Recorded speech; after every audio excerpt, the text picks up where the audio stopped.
কাটরা মসজিদ দেখতে আসছিলাম, কিন্তু কাটরা মসজিদে আজকে প্রবেশ নিষেধ আনফর্চুনেটলি, তাহলে আমরা আজকে আর ভিতরে ঢুকতে পারছি না। কিন্তু মসজিদটা বাইরে থেকে দেখেই মনে হচ্ছে অনেক সুন্দর। কাটরা মসজিদ 1723 এবং 1724 সালের মধ্যে নির্মিত হয়। এখানে নবাব মুর্শিদ কুলি খানের সমাধি রয়েছে। এটি ভারতীয় উপমহাদেশের বৃহত্তম কাফেলা কেন্দ্রের একটি। মুর্শিদ কুলি খান ঢাকা থেকে 1717 খ্রিস্টাব্দে রাজধানী স্থানান্তর করেন।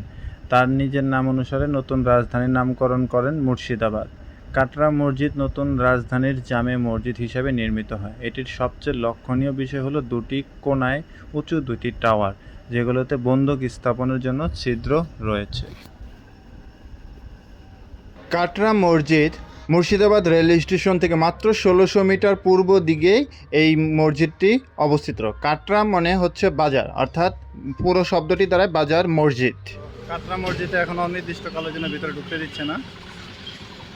এই যে মসজিদ, তো অনির্দিষ্টকালের জন্য আপাতত কোনো ট্যুরিস্ট বা কোনো পর্যটক ভিতরে ঢুকতে পারবে না। কিন্তু মসজিদটা খুবই সুন্দর।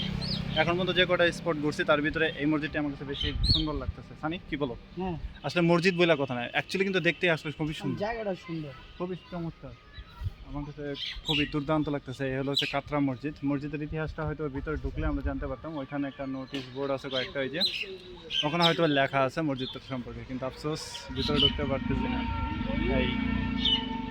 তাই কিছু বলতে পারতেছি না, তবে মসজিদটা দুর্দান্ত। তো ঠিক আছে, কাটরা মসজিদ থেকে এখানে বিদায় নিচ্ছি। আল্লাহ হাফেজ, টাটা, বাই বাই।